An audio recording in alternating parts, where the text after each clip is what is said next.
Lee Byung-hun ni mwigizaji maarufu kutokea Korea Kusini. Lee Byung-hun amezaliwa Julai 12, mwaka 1970 huko Seoul, Korea. Lee hakuzaliwa katika familia ya kawaida. Baba yake Lee Jong-kun alikuwa ni mfanyabiashara mkubwa.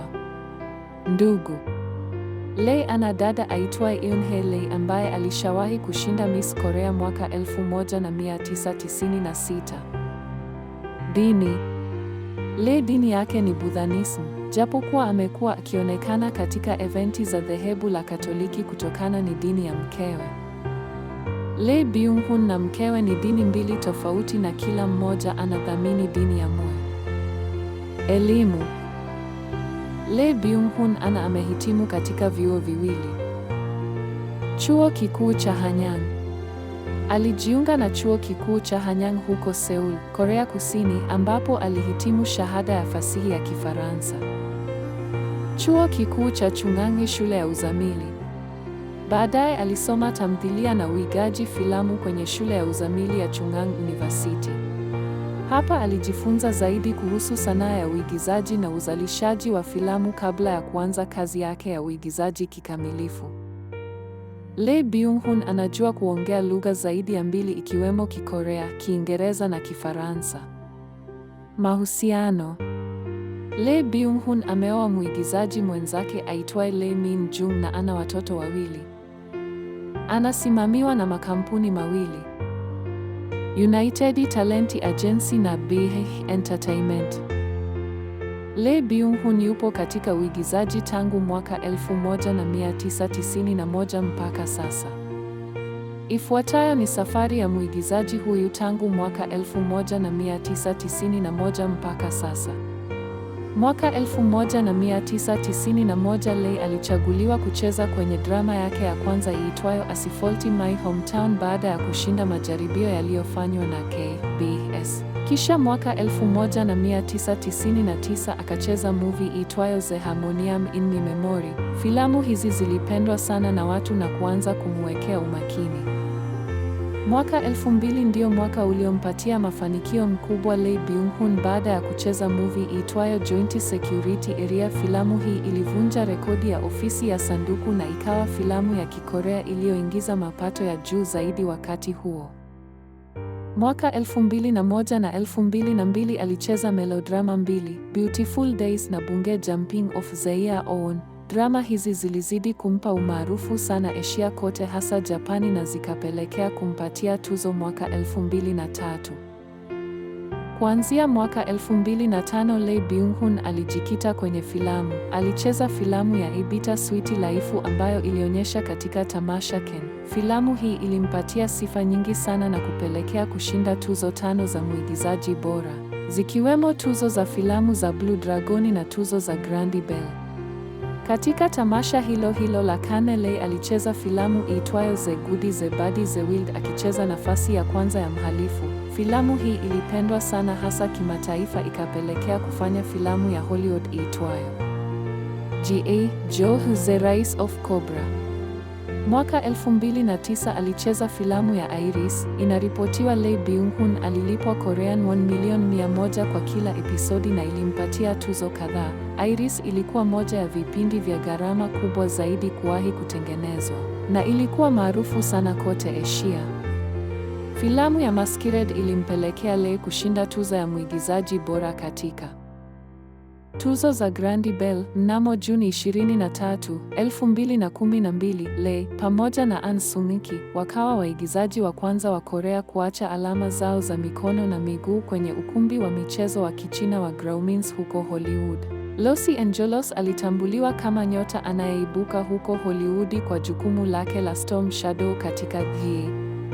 Joe The Rise of Cobra na mwendelezo wake wa G.I.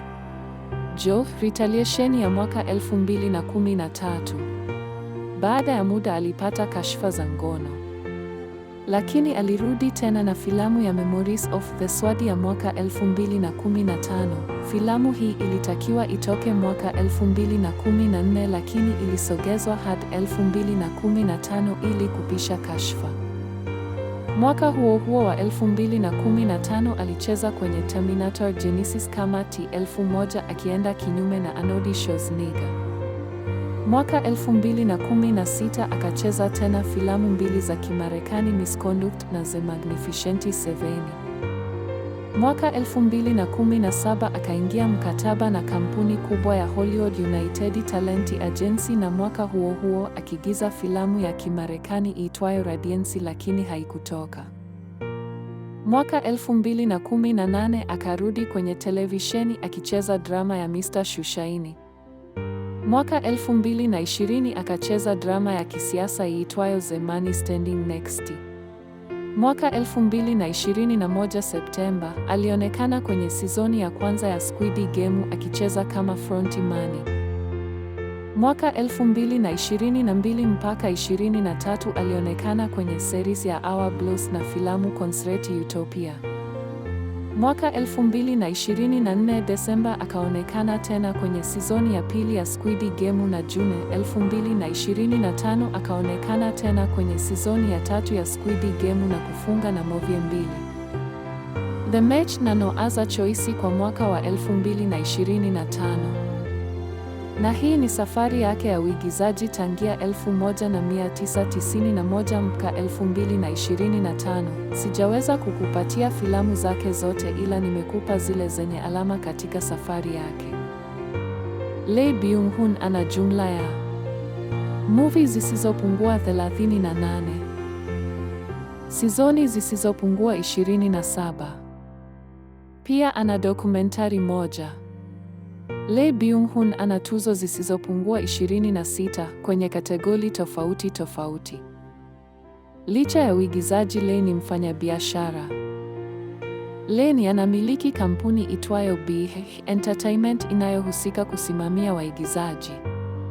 Pia anamiliki duka kubwa liitwalo BNC linalohusika kuuza bidhaa mbalimbali kama kofia na pochi.